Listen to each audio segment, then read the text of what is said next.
one of the most successful human species ever.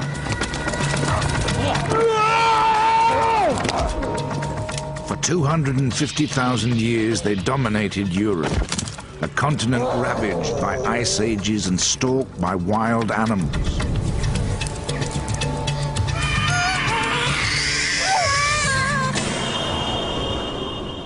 Then, 35,000 years ago, they faced the ultimate challenge. The arrival of another human species.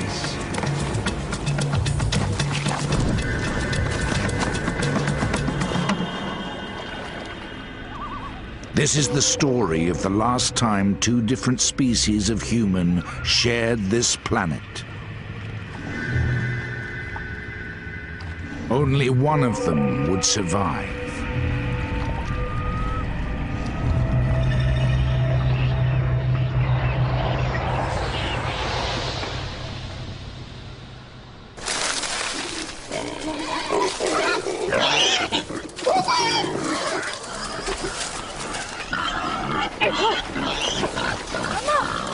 It's first light.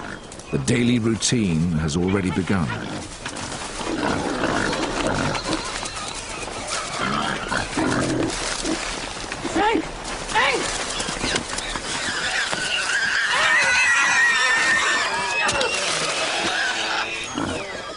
The hunters are a formidable team, a mother and a daughter, driven by the instinct to survive. Their kill will provide food and much more besides.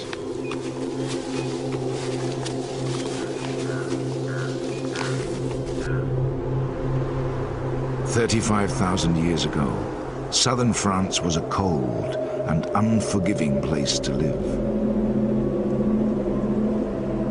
1,000 miles away, an ice sheet grips northern Europe, bringing polar conditions to much of the continent. In winter, temperatures can plummet to 25 below, similar to northern Canada today. Herds of woolly mammoth roam the windswept grassland. The forests offer refuge for bison and red deer.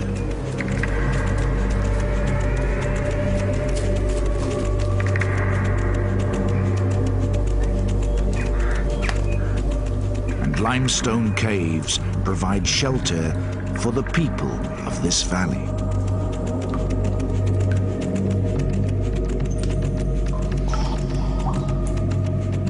These are the Neanderthals, the first human species to adapt to this harsh and frozen continent. Their lives are among the toughest ever endured by human beings, but they are well equipped for survival here. Their small clan places little stress on the environment. Close ties bind them together.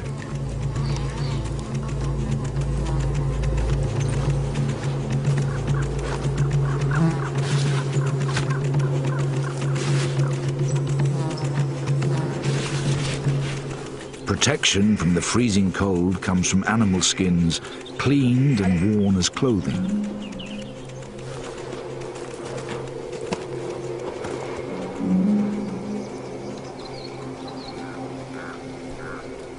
To prepare the skin, the mother first scrapes off fat and sinew with a sharp flint blade.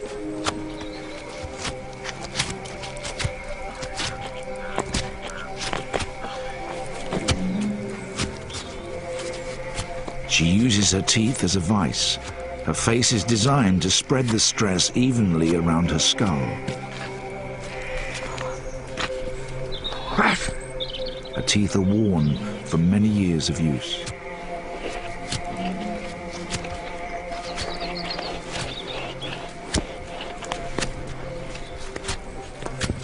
There are only 2 women in the clan.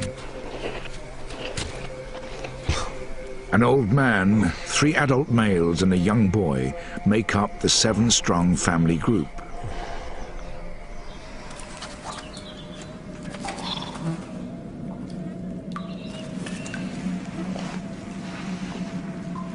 This cave is the center of their world.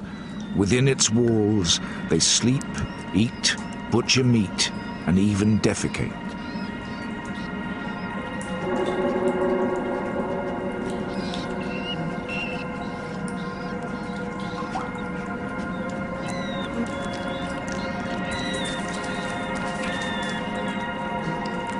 The discarded waste that littered the floors of Neanderthal caves became buried and then, over time, fossilized.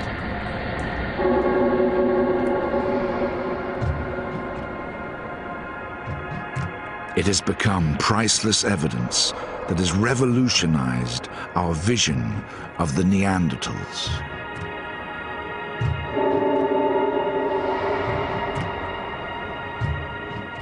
Far from the ape-like and brutish characters of popular myth, we now know they were a strong, intelligent, and highly adapted species.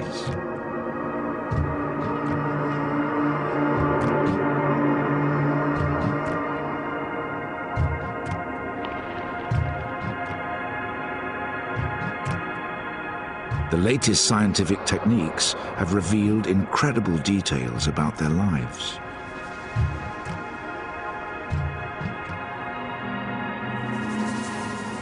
Fossilized feces can tell us what they ate. Teeth can tell us how they scraped animal hides to make clothing.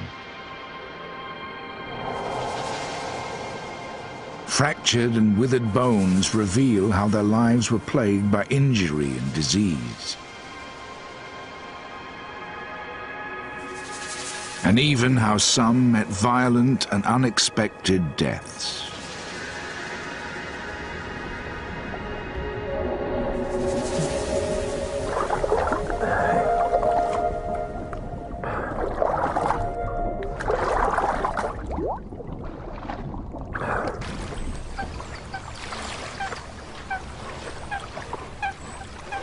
Two generations divide the old man and the young boy, but they have one thing in common. In this harsh climate, they are the most vulnerable.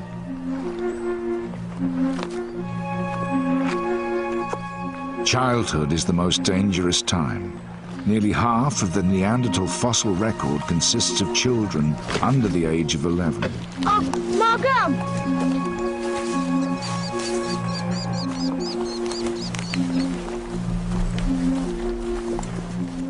At 5 years old, this boy has only just been weaned from his mother's breast.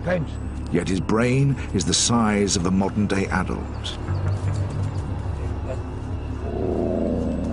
His physical skills are advanced.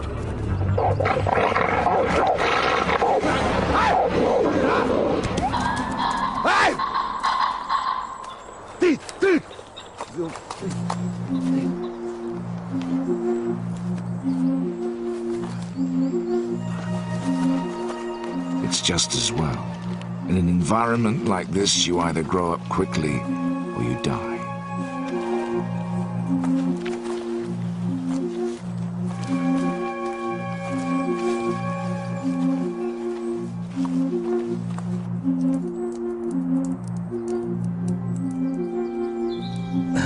For the oldest member of the clan, life is no less precarious.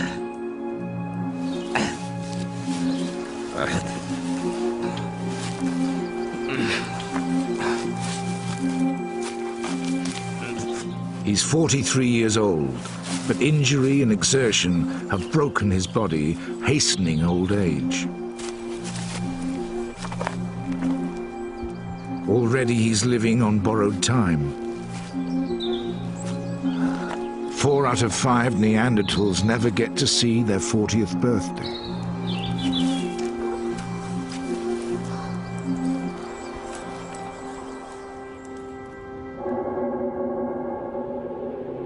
The bones of a man aged about 40 were unearthed in the Shanidar Cave, Iraq, in 1957. Scars on his ankles and ridges on his kneecaps reveal he was already crippled with arthritis.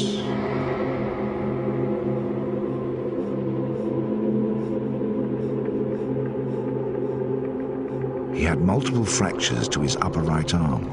Paralyzed and misshapen, it had withered to a fraction of its normal size. Here it lies alongside a normal, healthy bone. The lower half of the arm is completely missing, severed above the elbow by some traumatic event in his life.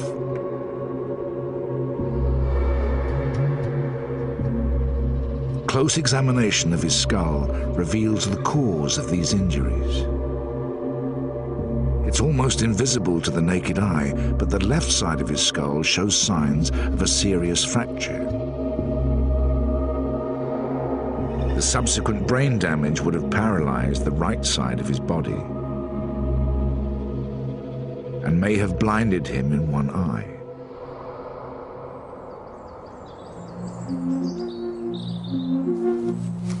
Come on. Done. For the old, there are few concessions in this brutal world. If he is to stay with the clan, he needs to pull his weight.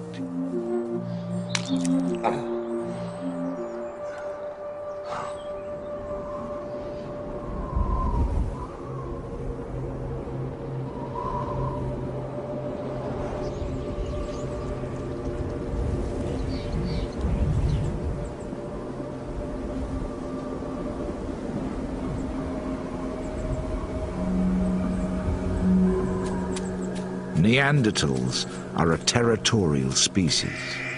This clan's territory is around 27 square miles, the range of an average day's hunt. Some distance from the cave, the clan's 3 brothers have picked up the scent of prey.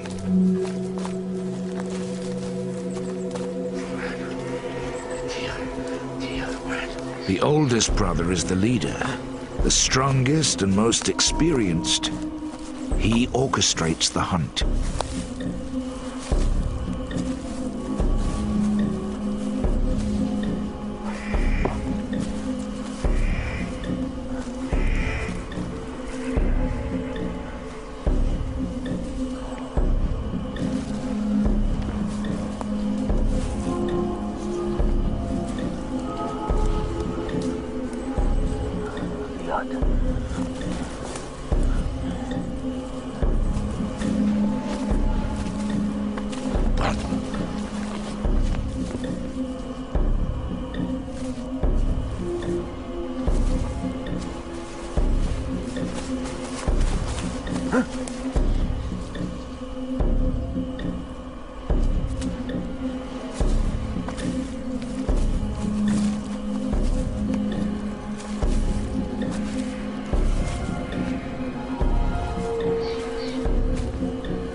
These deer are in their prime.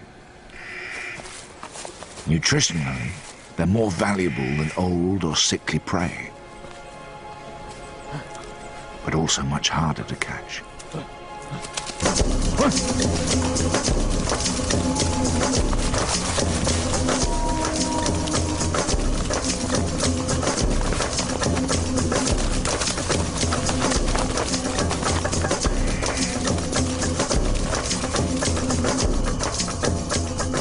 The Neanderthals' world was much smaller than the one we know today. Arctic tundra in the north and vast stretches of desert and sea to the south restricted their range to Europe and Western Asia. Even at their peak, it's estimated that as few as 100,000 Neanderthals may have lived within this border.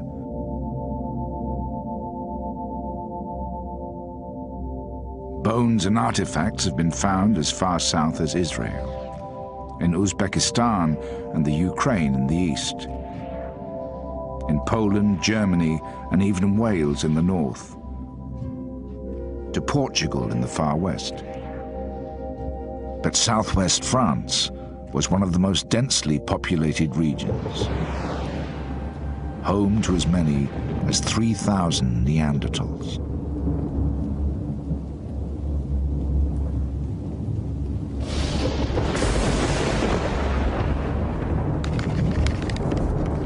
hunt has not been successful.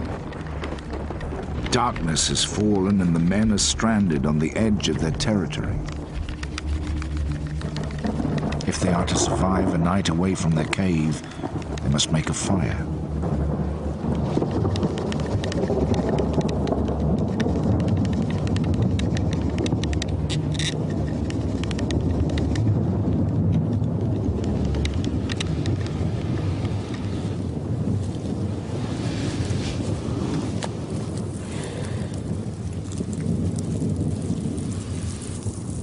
Neanderthals were not the first to use fire. It had been known to humans for over 500,000 years. But their skill in harnessing it is key to their survival in this frozen continent. Fire provides warmth, of course. At night, temperatures can fall by 10 degrees. But in the open, fire is also their main means of protection.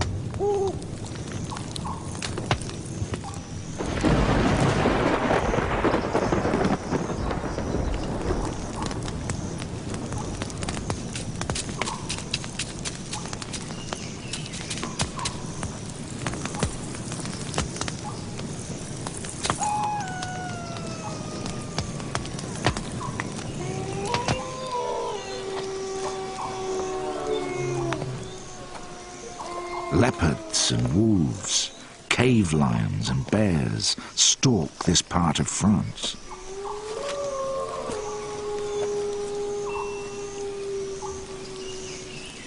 Neanderthals are not just the predators, they are also the prey.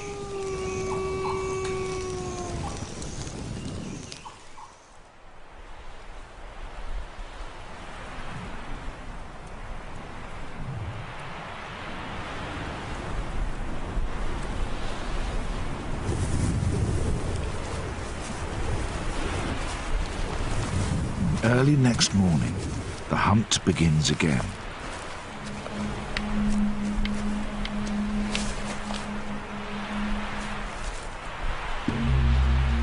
This time their target is neither deer nor bison.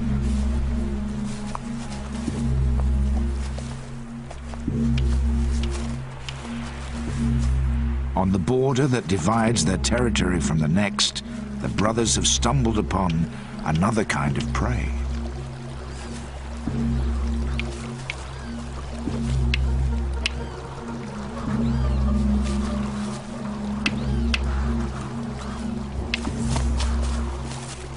One more precious to the long-term survival of their clan.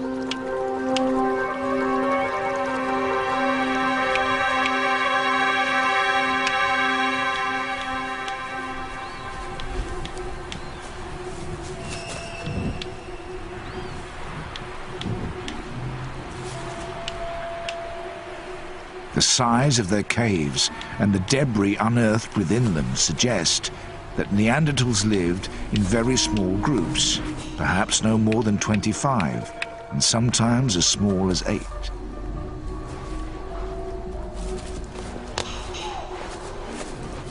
Small enough to avoid putting pressure on scarce resources, but too small to ensure the survival of the species without some interaction with other groups.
By kidnapping a second adult female, the clan has doubled its opportunities to breed and therefore its chances of survival.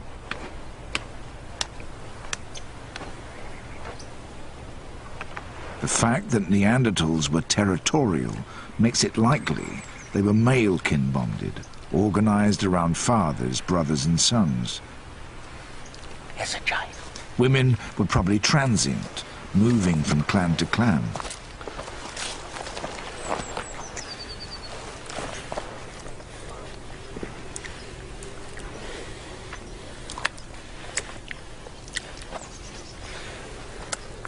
To have survived as long as they did, Neanderthals must have exchanged women.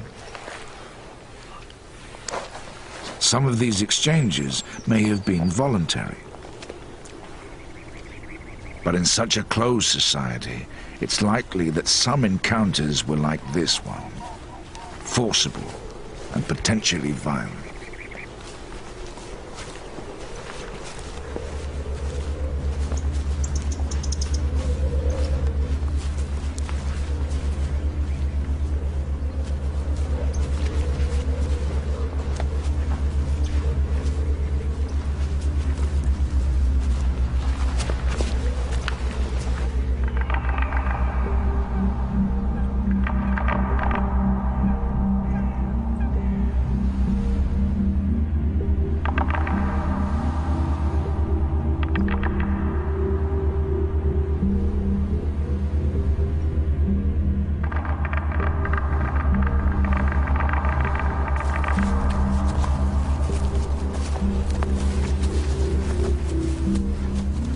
The men returned to the cave after 3 days hunting. It's a child. It's a child.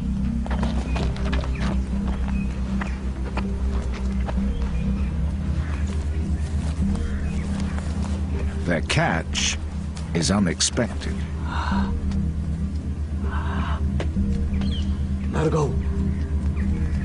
Margot.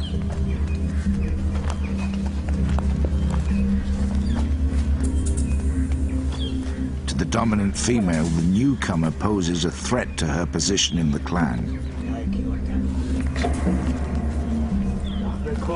She must quickly assert her authority.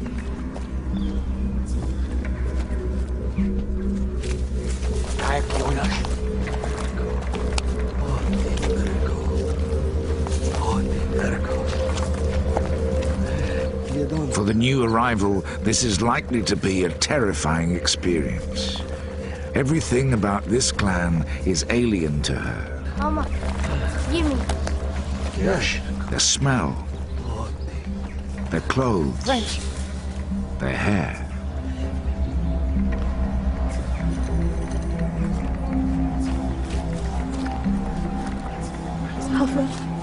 Even their language.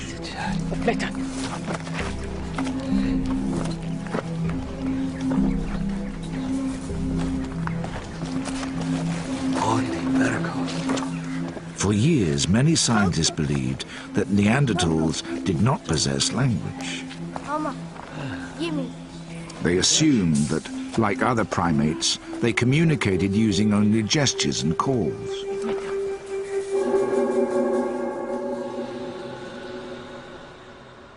Until quite recently, research on Neanderthal skulls supported this idea, suggesting that their mouth and throat were so different from ours that they probably couldn't speak as we do.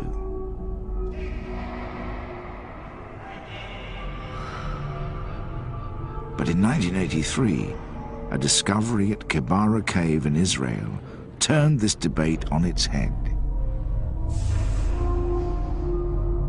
These 3 tiny fossils make up a bone called the hyoid. They sit in the throat, holding the muscles and flesh of the vocal mechanism in place.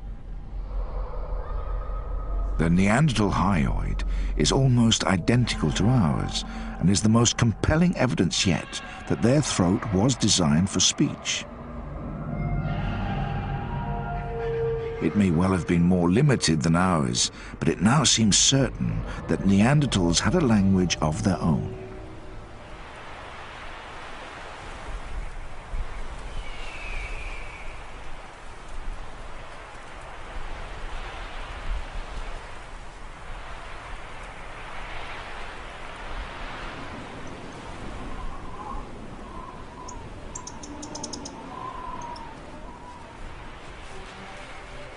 The lives of the Neanderthals are dominated by the need to secure food. At the age of 11, the youngest woman in the clan has not been hunting for long. Her prey is small, but it's fast, and she has to be skillful.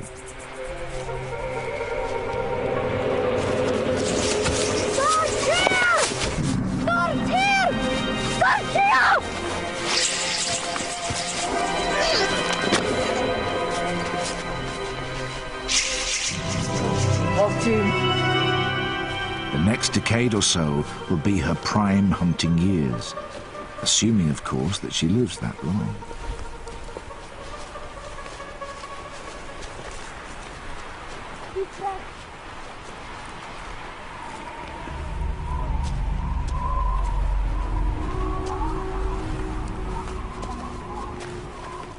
The Neanderthals' world is a dangerous one. Almost all the adult fossils discovered so far reveal some kind of serious injury.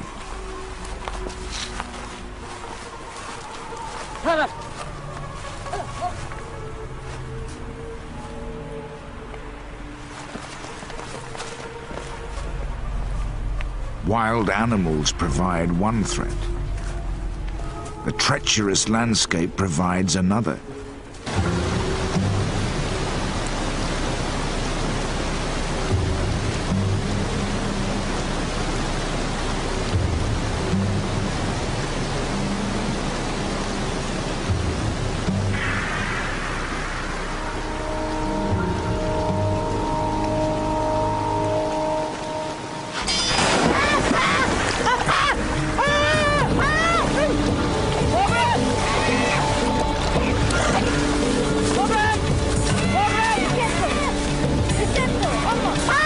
Meltwater from snow has swelled the volume of the river.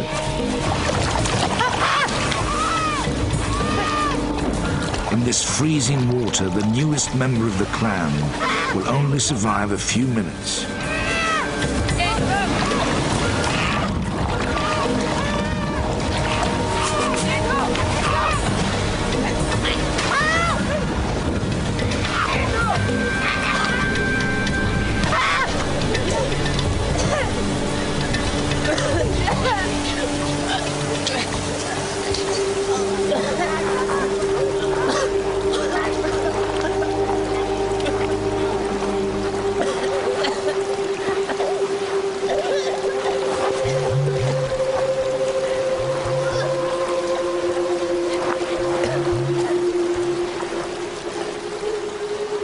This rescue has a selfish motive.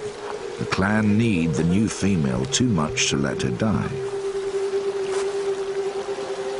Without them, she stands little chance of survival. This interdependence has helped the Neanderthals to master their environment. But now the dominance of Europe is under threat.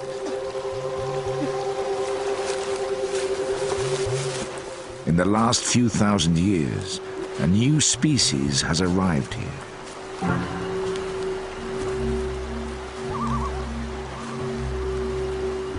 For the first time, these Neanderthals are not alone.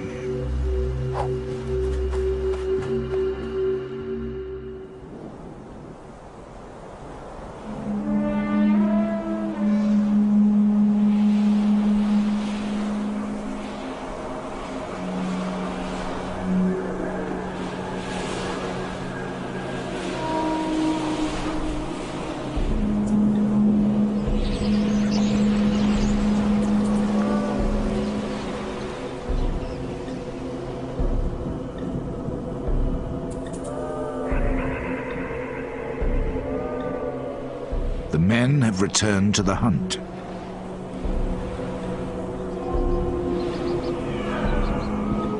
As Neanderthal spears were not designed for throwing, killing must be done at close quarters.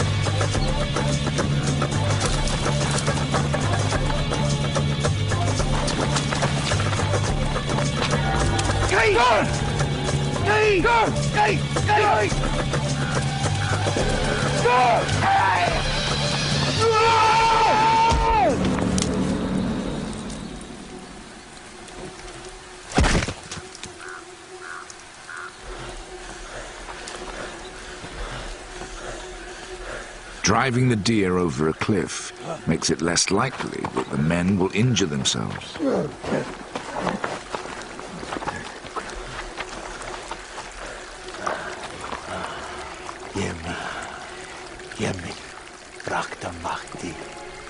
A debilitating injury could be the difference between life and death, not just for the individual, but for the whole clan.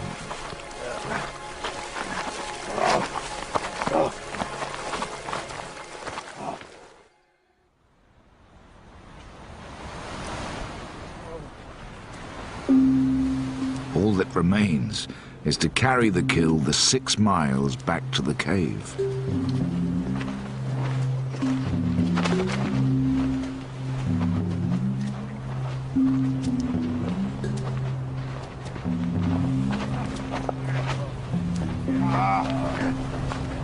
Efmeta! Vitrach!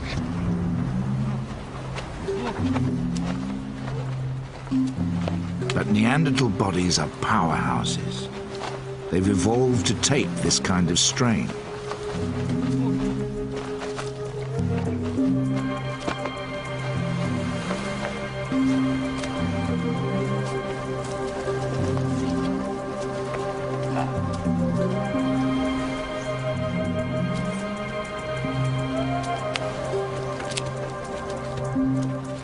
The glaciers of Europe not only shaped the landscape, but the features of the Neanderthals who lived here. Their bones grew strong in direct response to the stress they were subjected to. The walls of Neanderthal leg bones are particularly thick. Joints around the elbow, hip and knee are also enlarged. Shaped by the habitual pressure of living life as a Neanderthal, they also show signs of bowing. Seen in contrast to the modern leg beside it, Neanderthal bones are not just thick and bowed, they're much shorter than our own.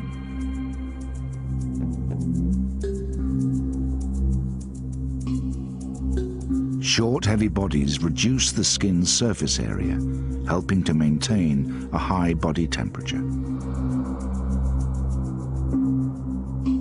Even their noses evolved to cope with the extreme cold weather.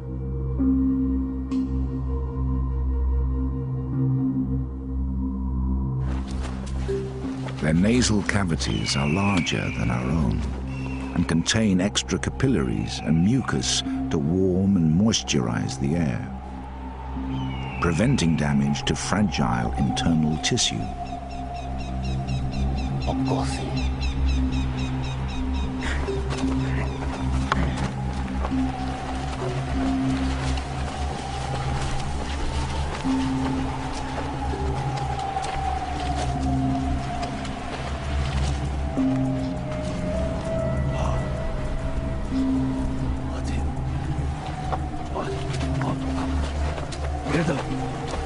This combination of features makes Neanderthals the first human species specifically adapted to a cold climate.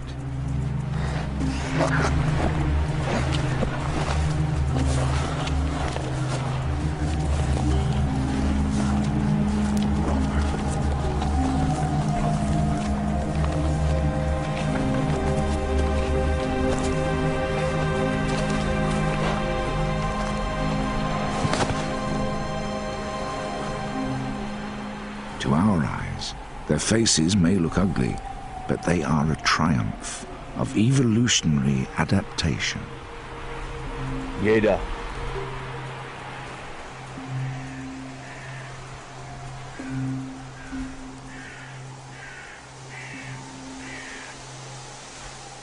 Now, the Neanderthals face a threat for which evolution has not prepared them.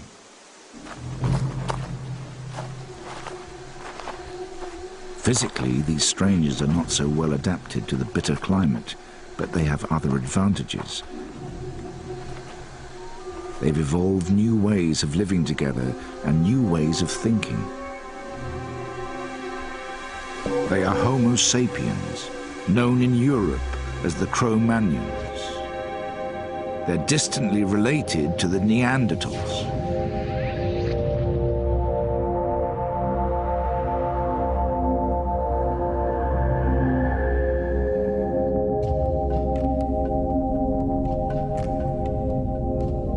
One and a half million years ago, a human species called Homo erectus emerged from Africa into Asia and later into Europe. Over thousands of years, deserts, glaciers, and vast inland seas isolated the species. In the cold, harsh conditions of northern Europe, a new cold-adapted species evolved, the Neanderthals. Meanwhile, in subtropical Africa, a warm-adapted species evolved. 100,000 years ago, they expanded as far as the Middle East. 45,000 years ago, the weather turned warmer, opening up a route into Europe. And so, 10,000 years after they set out from the Middle East, the Cro-Magnons arrived in southern France. For now, their numbers are small. This advance party is scouting for new territory. These fertile river valleys in the south of France are perfect, except for one thing. This is the stronghold of the Neanderthals.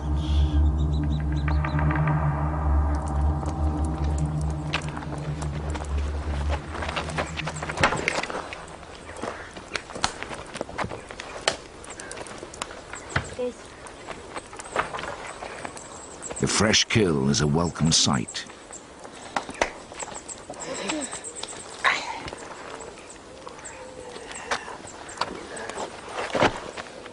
To cope with the physical demands of their life, each adult Neanderthal needs to consume up to 4,000 calories per day. In the depths of winter, this can rise to as much as 7,000 calories, almost 3 times the amount we eat today.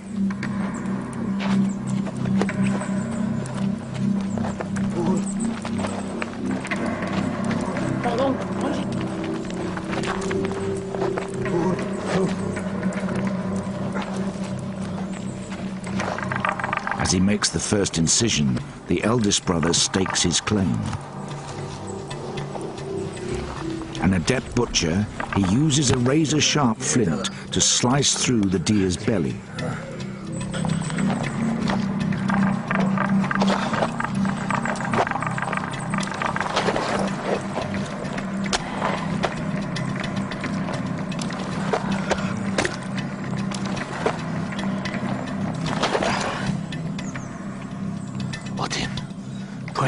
Today, meat makes up about 12% of the European diet.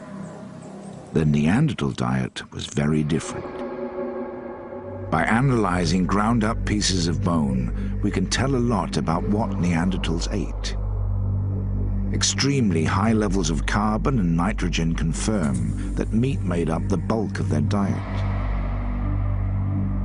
Fossilized feces, known as coprolites, support this view. Coprolites have recently been unearthed in Gibraltar. Believed to be Neanderthal, they consist almost entirely of the remnants of meat. The meat has been well digested, suggesting that Neanderthals' bodies evolved specifically to cope with such a diet. Scientists now estimate that 85% of a Neanderthal's food was meat, on a par with carnivores like wolves. No part of this animal will be wasted. The skin will be worked to make clothing. Sinew will be dried and used as rope. The skull will be smashed open to get at the brain, the tongue, and even the succulent eyeballs.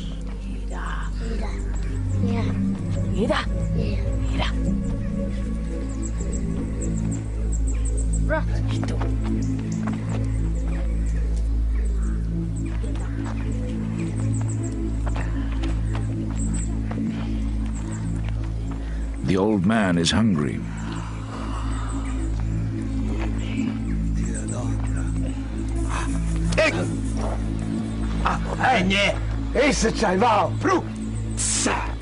But his position within the pecking order means he has to wait his turn.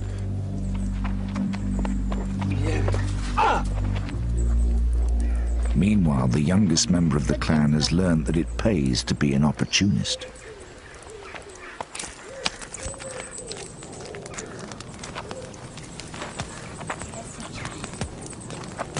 Inside the cave is a dumping ground, where the younger brothers butcher the deer.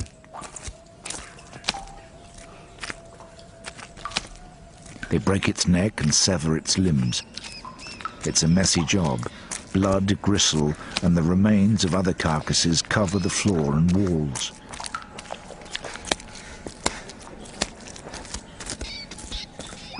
But better to do it here than outside, where the smell of fresh meat could attract predators.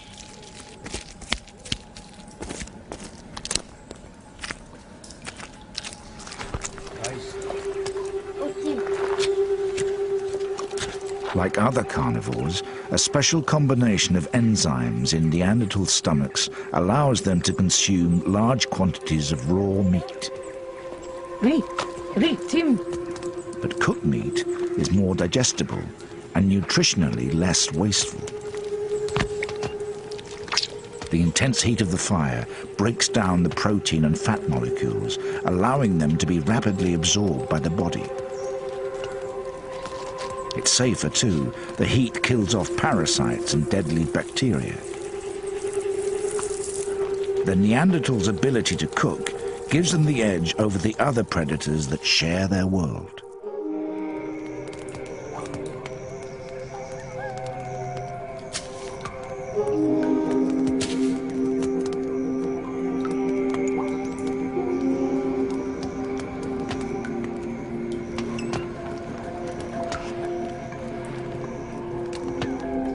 Grooming is the glue that bonds the clan together. It's a form of communication, demonstrating loyalty, affection, and trust.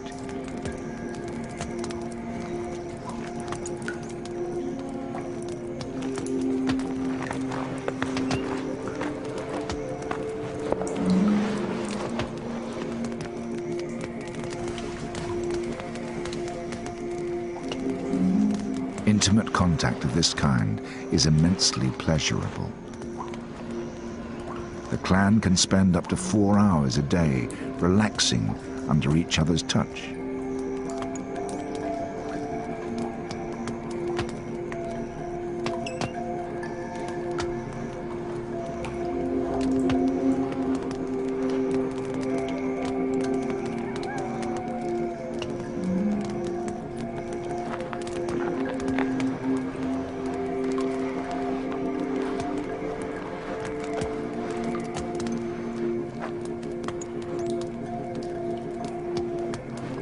These strong emotional ties have forged the clan into a resilient, self-sufficient unit.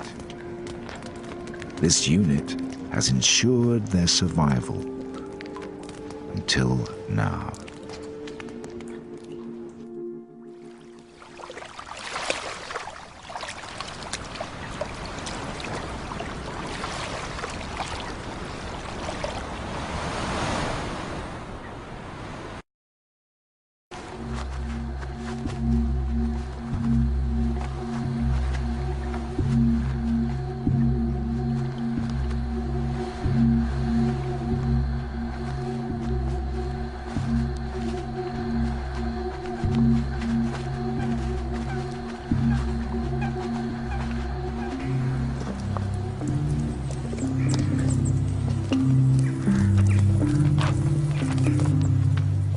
The strengths which have sustained the Neanderthals for thousands of years are about to become weaknesses. Ironically, they are so well adapted to this world that it's hard for them to cope with the pace of change now taking place. the small size of their clan makes them vulnerable. Limited language skills make it hard for them to seek alliances with others. And their self-sufficiency blinds them to the threat that is now closing in.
Suddenly, two human species stand face to face.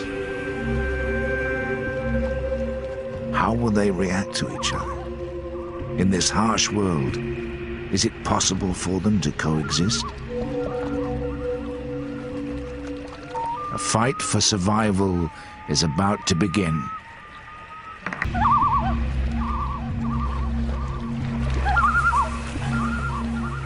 Nothing in this Neanderthal's life could have prepared him for this encounter.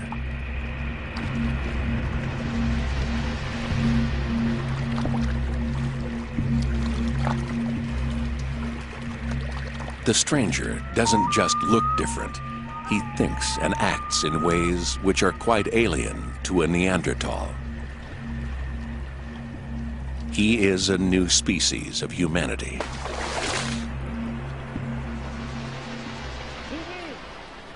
A Homo sapien, known in Europe as a Cro-Magnon.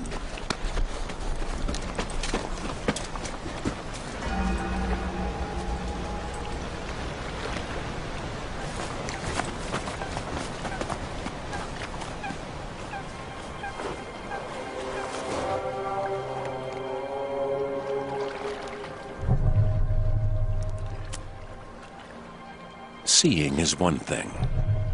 Comprehending is another.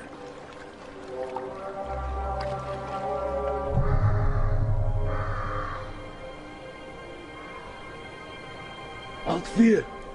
4. 4. Alt. Alt 4. 1. 1. 1. We can't know exactly how Neanderthals reacted to their first sight of Cro-Magnons.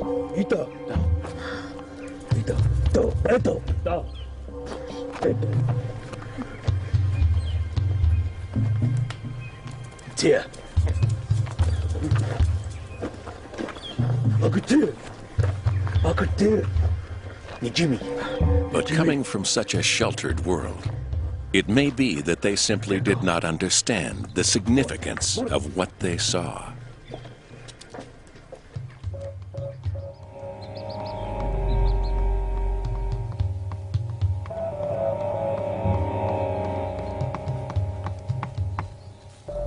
For now, what preoccupies the clan is the onset of winter.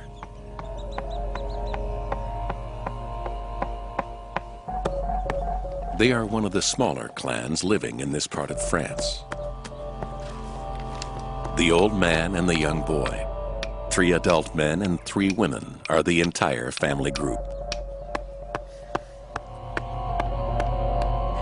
All of them will need to play their part if they're to survive the next few months.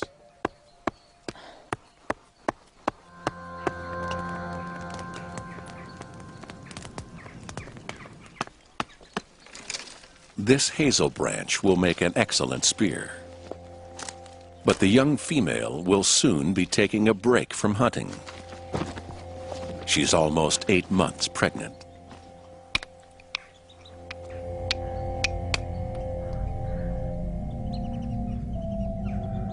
The Neanderthal toolkit consisted of around 6 types of tool, all geared to more specific tasks than those of earlier humans.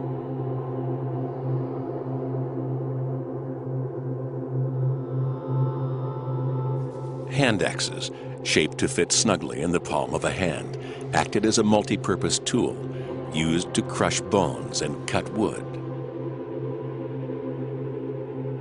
Side scrapers were used to prepare and soften animal skins. Triangular points were used as knives or could be hafted to make tips for spears. The Lavallois blade was their greatest technological achievement. Some had cutting edges just 1 molecule thick, 5 times sharper than a surgeon's scalpel.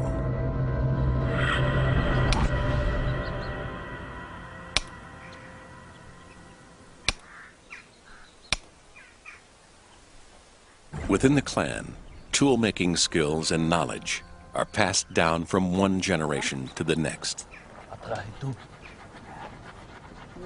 There are subtle differences between the tools used by this clan and Neanderthals elsewhere in Europe. Proof that clans rarely interacted.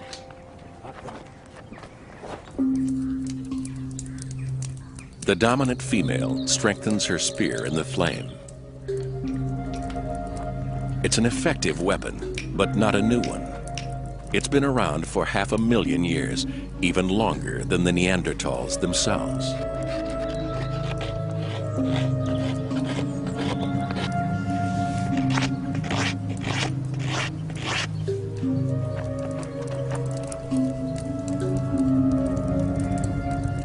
The isolated existence of clans had a direct effect on their development.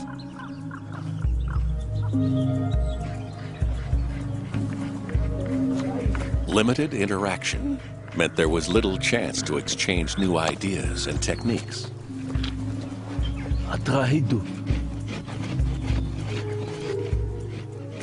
The result was that Neanderthal tools changed little in 250,000 years.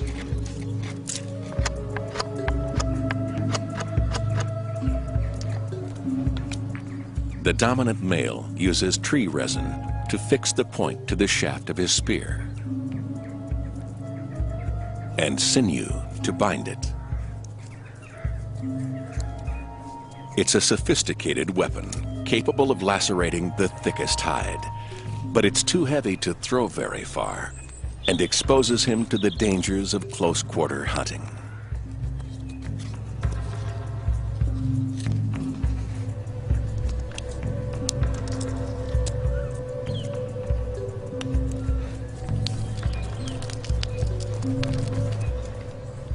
Were Neanderthals capable of innovation? Did they have the cognitive skills to develop new ways of doing things? Buried in the archaeological record is tantalizing evidence that they did. 35,000 years ago, a remarkable transformation took place. Neanderthal tool-making techniques began to change. As well as stone, they started to use antler, bone, and even teeth. For the first time, they began to make not just tools, but decorative items like jewelry. Some scientists believe that this is evidence of a revolution in their thinking. But it may be too convenient that this great leap forward coincided with the arrival of the Cro-Magnons.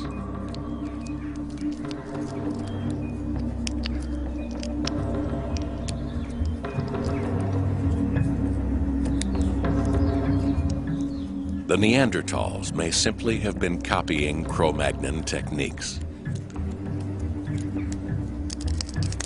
without ever grasping what these signs and symbols really meant.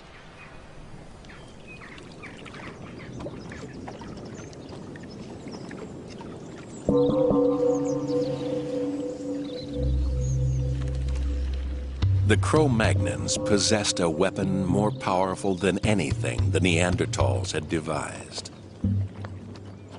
A brain which, while no bigger than a Neanderthal's brain, was capable of new ways of thinking.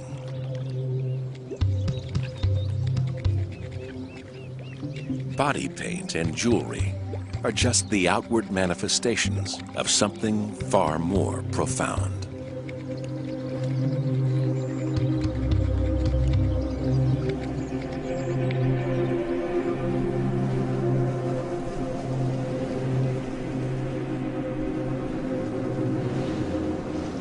Winter has arrived. Red deer have migrated south in search of warmer weather. The balance between the food supply and the needs of the clan is delicate at the best of times. The arrival of the Cro-Magnons now threatens to tip the scales.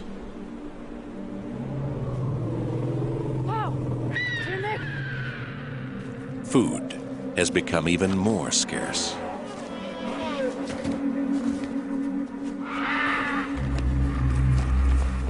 Tirmek, zet op hou! Heb timmer!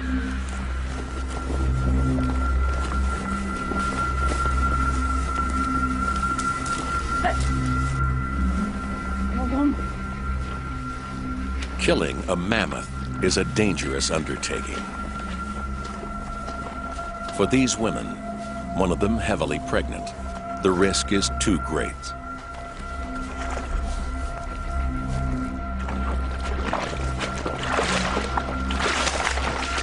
Instead, they turn to scavenging.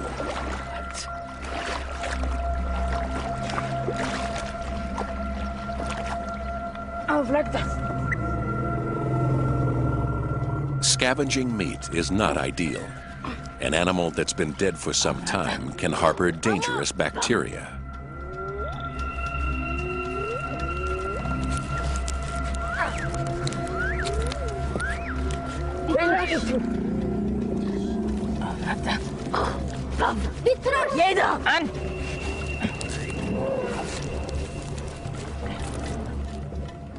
Fortunately, this animal has not been dead for long. The freezing water has helped to preserve the meat.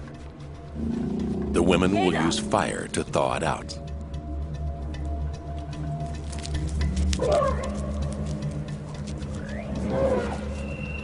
Soon, other scavengers will be on the scene. The women must take what they can, and quickly.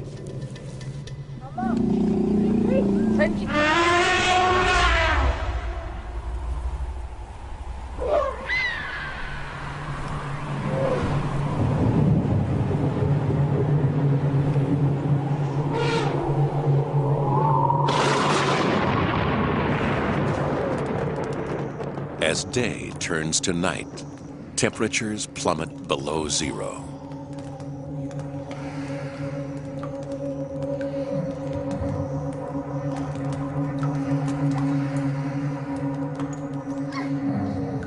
The men sleep within the confines of the cave, warmed by the heat from 2 fires.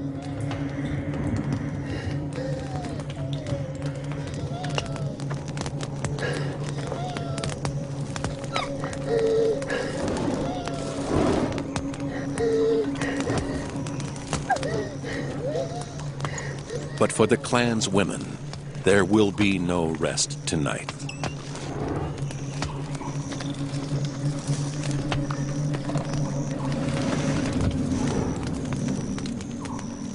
Outside, the young female has gone into labor.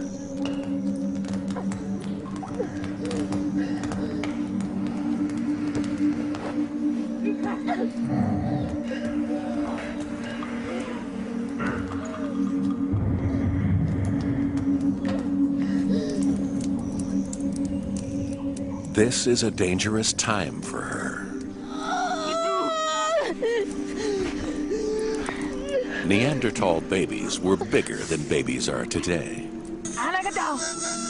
Fortunately, Neanderthal women had childbearing hips. The size and structure of their pelvis even makes it possible that they had a larger birth canal than women today. Nevertheless, the pain is still intense.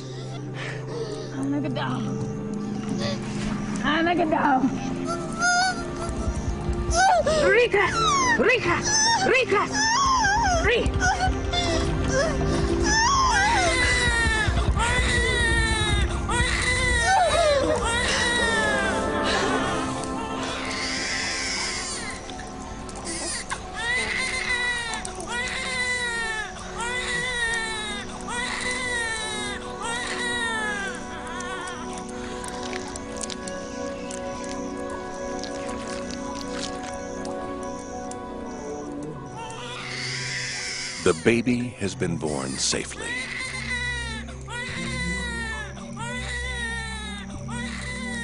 But its fight for life is not yet over.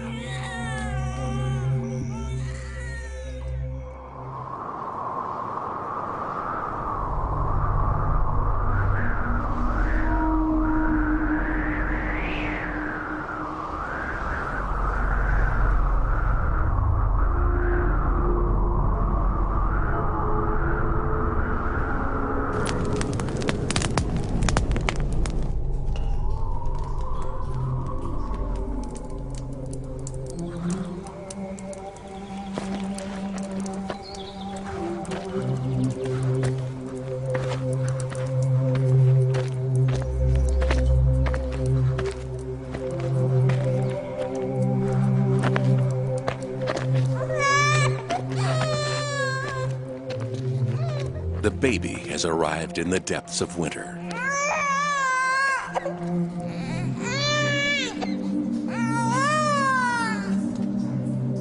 It's a bad sign for the clan.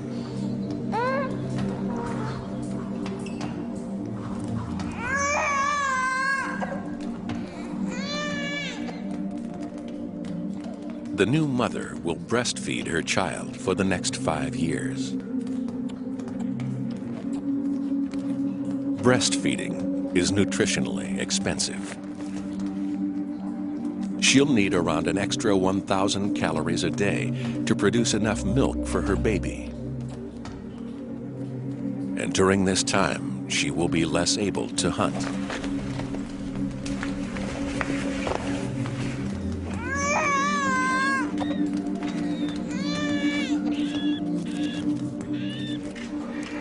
The group will have to provide for her.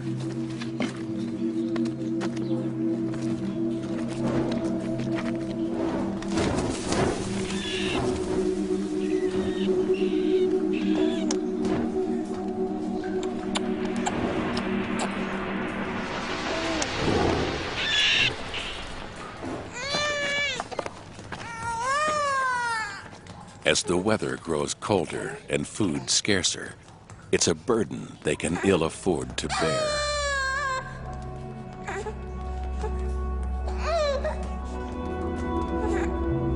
Nearly half of Neanderthal children died before reaching adolescence. Fragments of skeletons and skulls, many with their adult teeth still not descended from their gums, make up much of the fossil record. Defects in their dental enamel suggest that starvation was one of the greatest killers. But it's the remains of babies that provide the most poignant evidence of how harsh life was.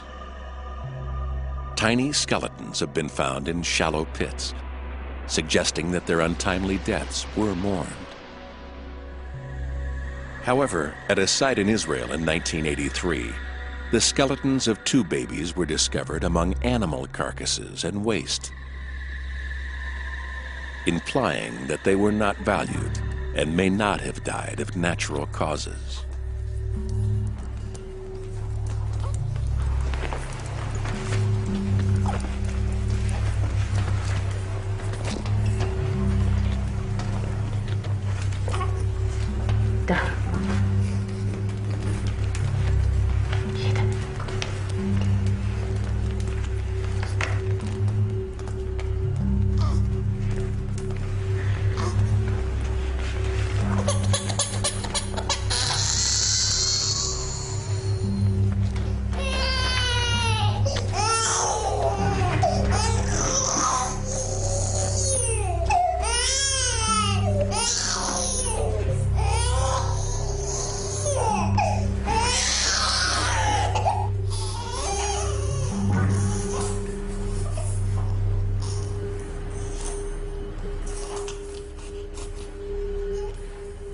Infanticide may seem brutal, but in some hunter-gatherer groups, it has been known as an established method of birth control for hundreds of years. Only by being this ruthless is the clan able to survive at all.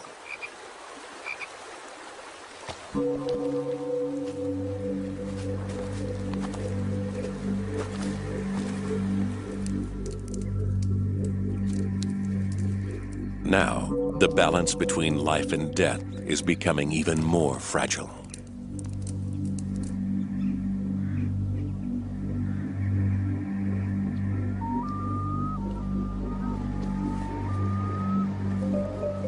For the first time, the Neanderthals have competition.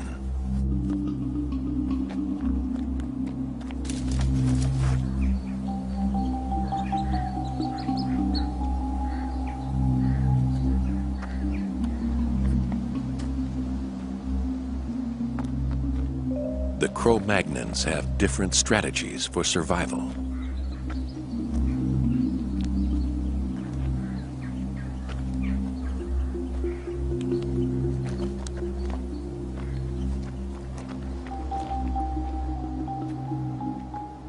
Socially adaptive and competitive, they have colonized much of the continent.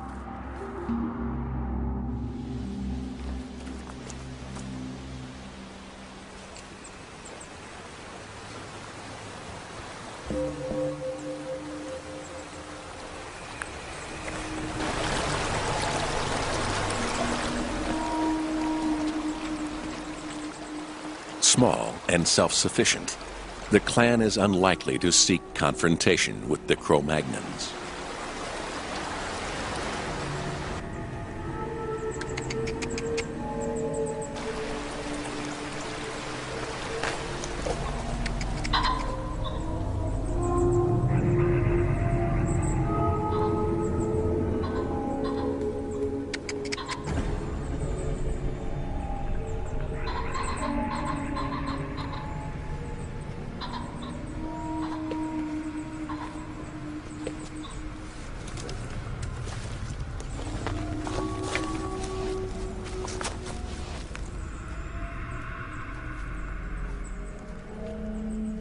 Evidence suggests that in some parts of Europe, the two species did coexist, apparently peacefully, for many generations.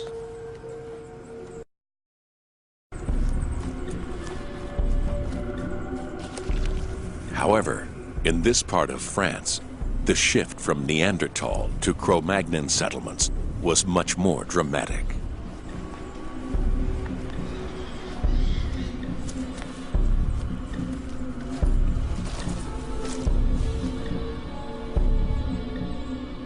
One of the last parts of Europe to be colonized, these fertile valleys were worth fighting for.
The spear has punctured the dominant male's lung.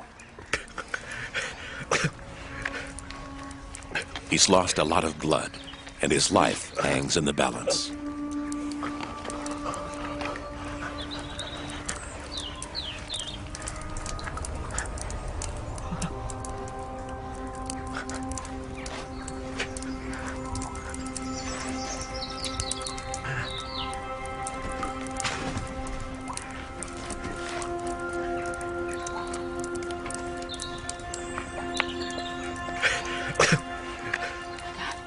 The clan rallies around him.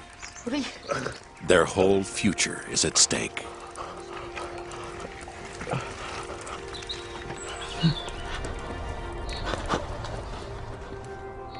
To reveal the darker side of Neanderthal life, scientists sometimes end up playing detective. Even a single bone can yield a treasure trove of secrets. In 1953, at the Shanidar Cave in Iraq, researchers uncovered a Neanderthal rib. It didn't seem much at first, but a closer examination revealed a remarkable story.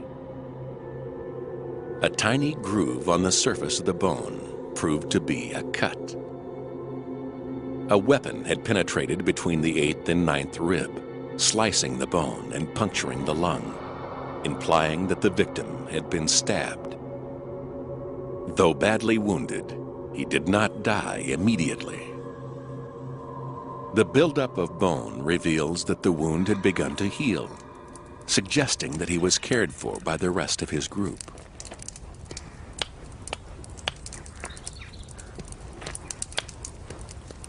The members of the clan know a great deal about the healing properties of plants. Sphagnum moss is used to disinfect the wound. Comfrey leaves promote the growth of bone. Both grow close to their cave.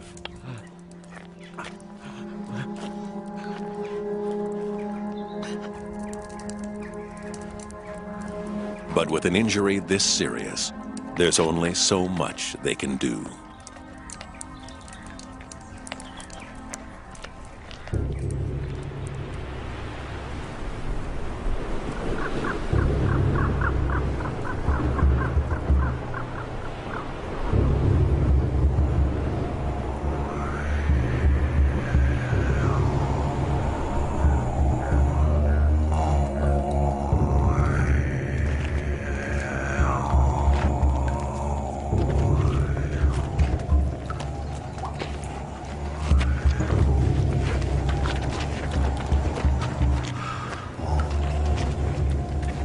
Three weeks have passed.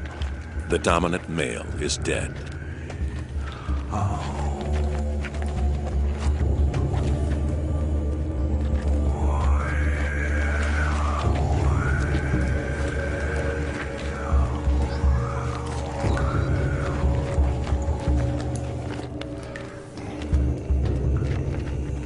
We cannot know for certain whether his clan experiences a sense of loss or grief.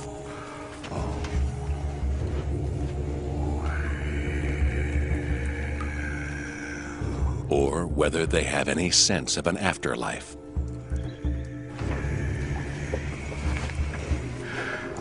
But their treatment of their dead relative reinforces their humanity.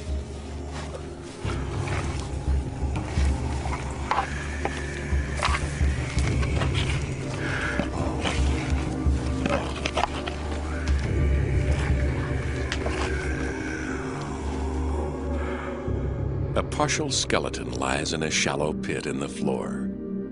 His right arm folded over his chest, his left hand on his stomach.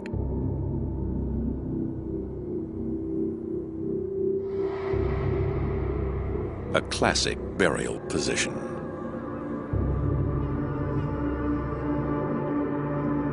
This body, found in a cave in Israel in 1983, has been the subject of much debate. Scattered around him were animal bones and teeth. Some scientists claim this is evidence of ritual. In another grave in Iraq, traces of pollen suggest that flowers might have been placed in the grave. But these claims are controversial. These grave goods may just have been debris that littered the cave floor. Neanderthal burials may simply have been a practical way of disposing of the dead.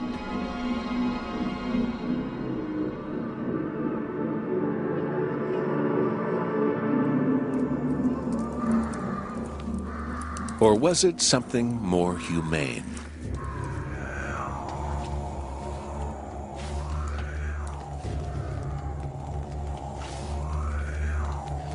Inside the cave, the body would have remained close to the clan and safe from scavenging animals. With their leader dead, the dominant role now falls to his younger brother. He faces a tough choice. To remain in the cave and risk further confrontation with the Cro-Magnons, or to leave behind the center of the only world they've ever known.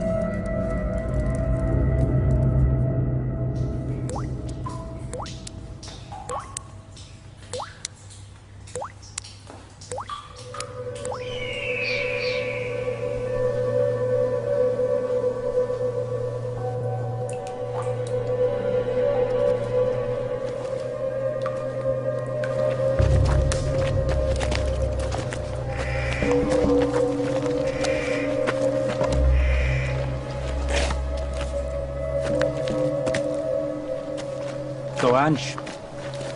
Bered, not Jexkun. Becky. The Cro-Magnons take over the deserted cave. They'll use it as a temporary settlement until the rest of their group arrives.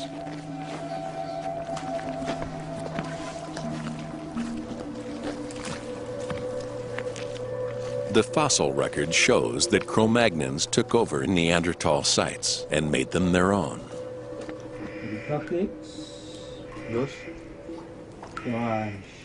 Now, modern man has arrived. For the Neanderthals, there is no way back.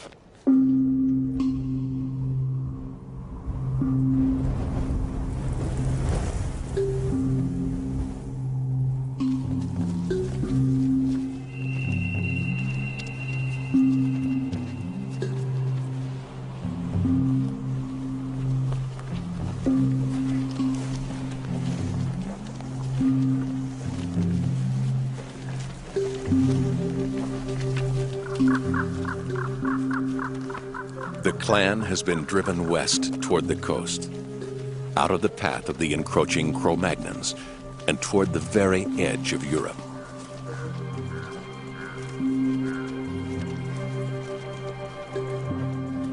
This is uncharted territory for them.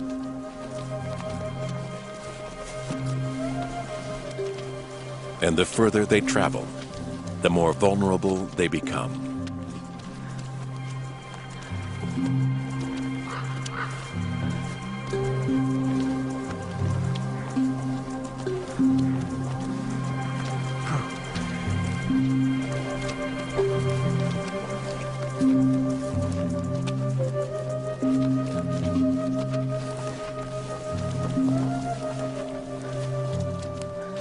For the young female, the group's newest recruit, this is a journey too far.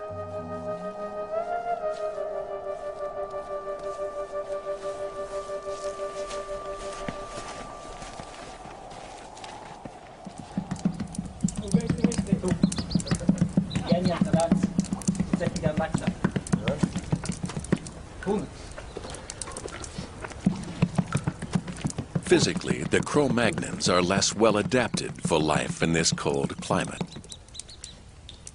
But they've developed tools that allow them to live anywhere they choose. Harpoons to kill fish when supplies of red meat dwindle. Needles made of bone to tailor clothes. But their most powerful tool is language.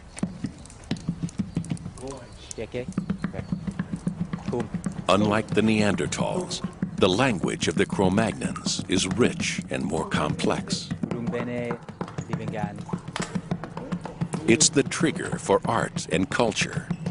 It allows individuals to form much larger social groups and to trade goods and form alliances in times of need. These new ways of living had devastating consequences for the Neanderthals. At their peak around 50,000 years ago, an estimated 100,000 Neanderthals lived within this border. But the spread of modern man from Africa and the Middle East was relentless. In groups of up to 100 individuals, the Cro-Magnons colonized Europe's prime locations, monopolizing resources. The Neanderthals were forced out of their valleys onto the inhospitable mountain plateaus of Croatia and the Crimea, and west onto the rocky coastlines of Portugal, Spain, and France. By 35,000 years ago, their numbers had dwindled to a few thousand.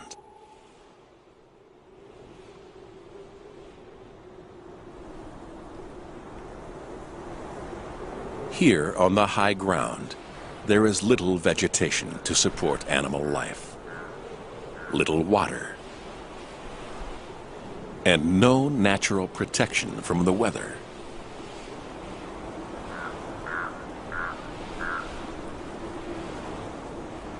With wind chill, temperatures can be 30 degrees colder than in the river valleys below.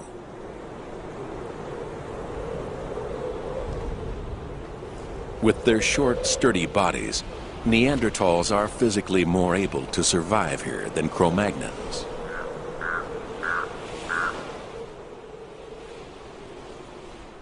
But nothing in their evolutionary past has prepared them for this impoverished existence.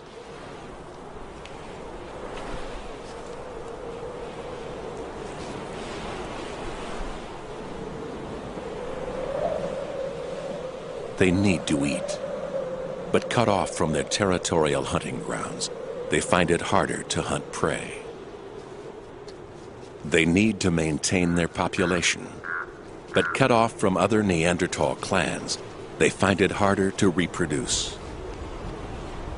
The ties that have bound them together are beginning to come apart.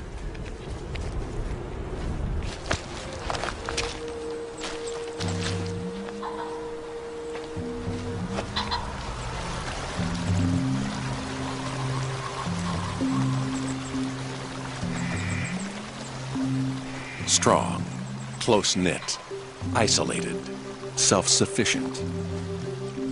These are the qualities that sustain the Neanderthals through repeated ice ages. But in the face of competition, these strengths have become weaknesses. And they are helping to seal their fate.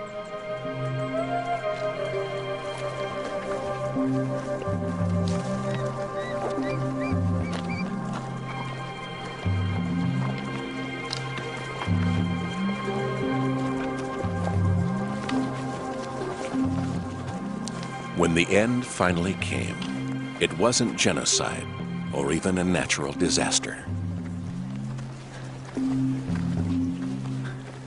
It was something much less dramatic.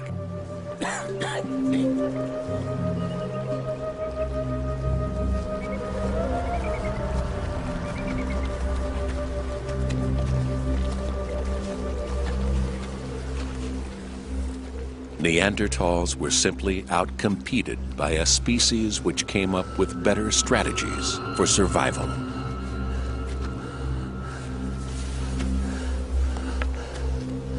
It wasn't even inevitable.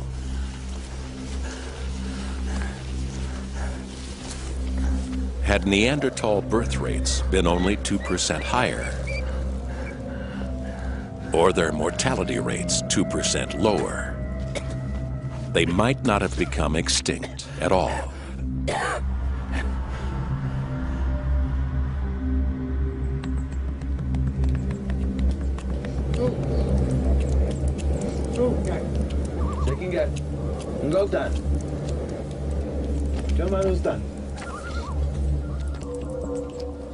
There may, however, be one final twist to this evolutionary tale.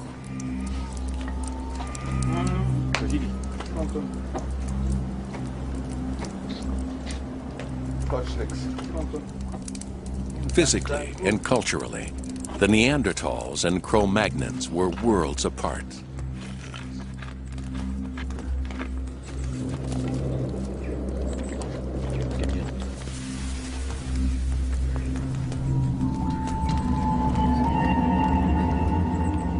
Two separate species.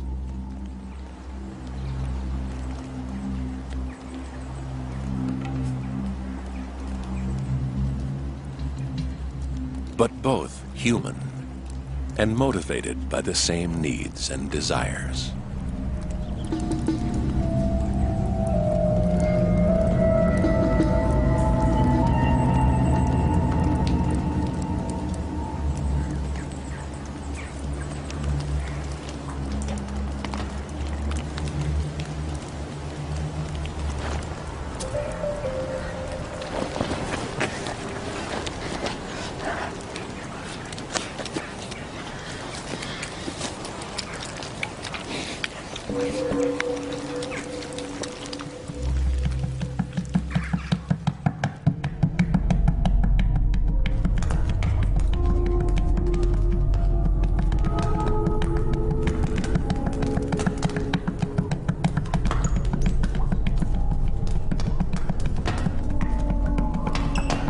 Getting it.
Were Neanderthals and Cro-Magnons similar enough to want to mate?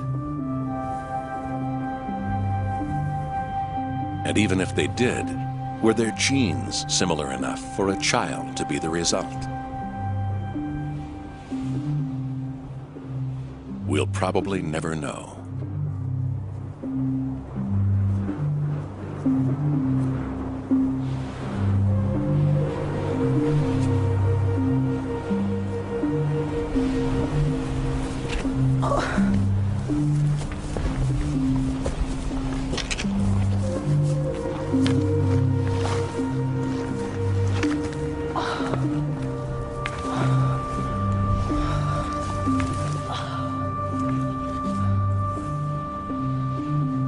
But one tantalizing piece of scientific evidence keeps us guessing.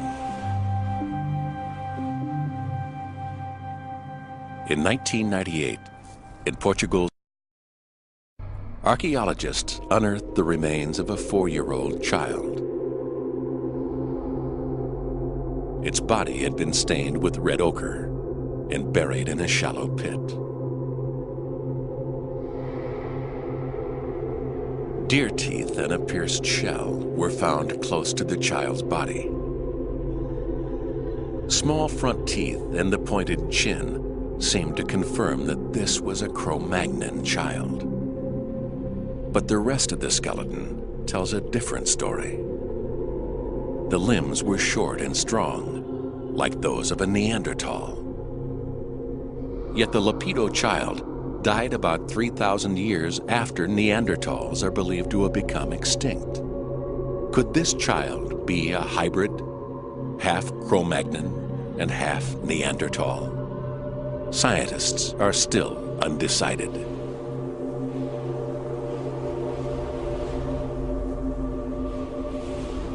For now, the possibility remains that Neanderthals and Cro-Magnons were similar enough to reproduce. But even so, it appears that this didn't alter the Neanderthals' fate. So far, DNA testing has failed to find any trace of Neanderthal genes in existing modern humans.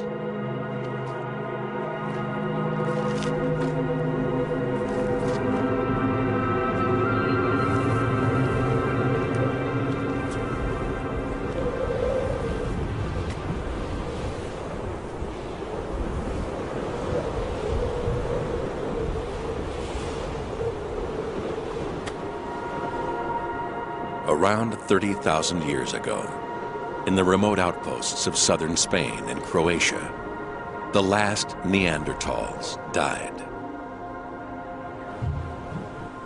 leaving only one human species, Homo sapiens, to inherit the Earth.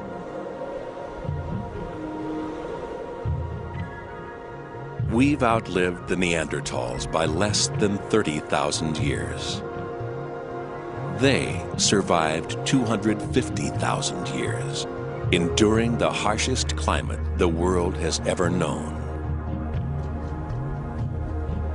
And yet, when the time came, like so many species before them, the Neanderthals too became extinct.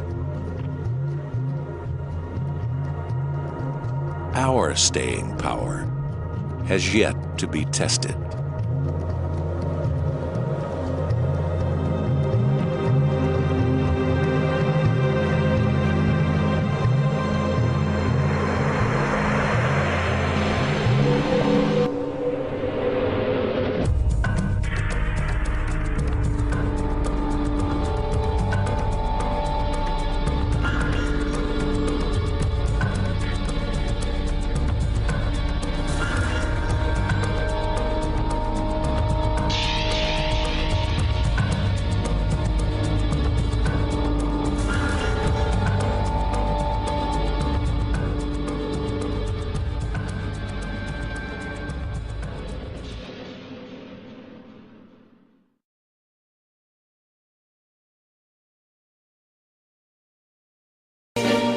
Yes, I've been living inside of you, but I guess it's time I set me free, and there's nothing that you can do. I hope you can see. I can't seem to keep people around me, cause I'm scared that they might know the truth all about me. Then they might doubt me, there's no other route. I wanted to shout, but it's too late now, cause I'm drowning. Got two face like I'm a clown, man. Life is too great, no, it's astounding. I'm in good shape, ma, but you know that I'm drowning like a cup in a cage. I can't cope with this hopelessness, though I try to be open and go with it, but I'm soaking in the pain like a rain never stop flowing in. As I'm floating in a glowing river through a golden gate, trying to motivate. Yeah, I do my fucking best, but there's two voices in my head, I just can't. I just fucking can't. Yes, I've been living inside of you, but I guess it's time I set me free, and there's nothing that you can do. I hope you can see.